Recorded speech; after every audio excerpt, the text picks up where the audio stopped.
think she's just so brave. You hope that if you were put in the same position that you would do what Lena does in the film, but you don't know really. I mean, it's such an extraordinary act of courage.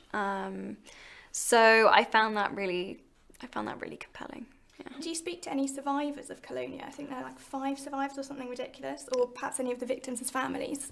No, I actually flew out to Chile and I did meet and speak with members. I think there's more than 5 people alive who experienced it actually.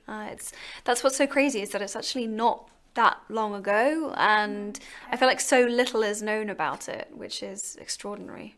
And obviously the cult is just the definition of creepy. Yeah. So did you do much research on cults, or perhaps? Not cults in general. I think I was really trying to learn as much as I could specifically about Colonia.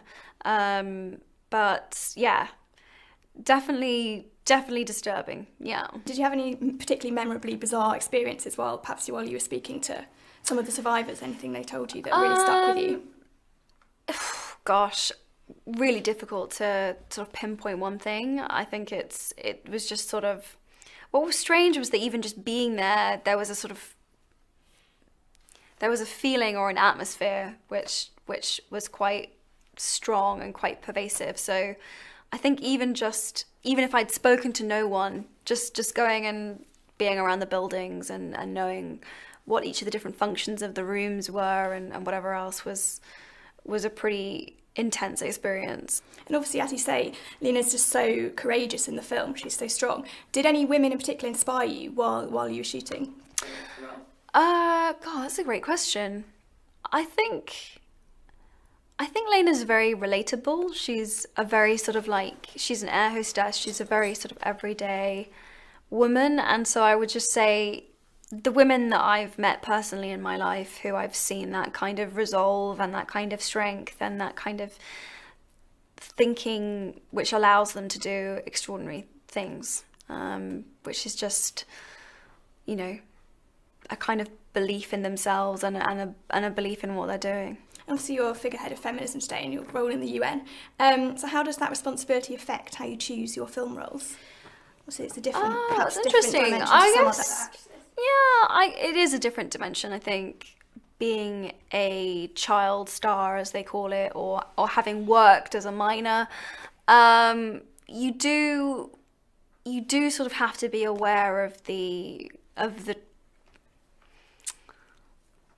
kind of trajectory, and also kind of aware that people are viewing your performances through a very different lens. I saw a really interesting article yesterday that, people had seen the trailer and they're like, oh, Emma Watson, scandalous, really trying to push the envelope and step away from Hermione and Harry Potter and whatever else. And it's like, I'm just kissing someone, and it's kind of this huge deal. And it's, so, you're aware of that, but you also, I don't like to try and let all of that noise affect my choices and my decisions, because ultimately, if you live like that, then I think it would close me off to a lot of opportunities and experiences, and I'd never do anything if I decisions to make. So. Yeah. And there's some very disturbing scenes in Colonia. Yeah. Very tense, a lot of ooh.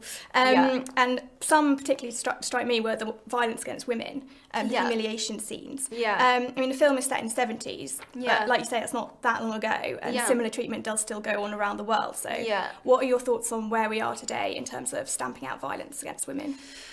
Gosh, unfortunately, it's still pretty chronic, really. I think 1 in 4 women will experience a form of violence in their lifetimes. So I think it's probably not talked about enough how actually pervasive it is. I think we've got a long way to go. I think it's also become socially acceptable, or just the norm, that women should feel afraid walking around alone, whether that particularly at night or or whenever. And I think it's sad that we live in a society where women don't feel safe to walk around on their own. Okay. Yeah. And final question, just because I couldn't wait to ask you this. Yeah. What's it like fulfilling every girl's fantasy and playing Belle? Oh, great question. Definitely. Sum it up in just 3 words if you want. You've got to be I've got whiplash from the last question to this. Amazing. I mean, it's just every girl's dream, really. I loved her as a child. I loved all the music. I knew all the lyrics, and I loved that she was just this feisty heroine who, you know, whose whole life wasn't about marrying the most handsome guy in the village or whatever else. Her life was that she wanted to read, and she wanted to go on adventures, and she wanted to be her own woman and her own person. And I think she's probably one of my first tastes of feminism. So pretty cool to be playing her now.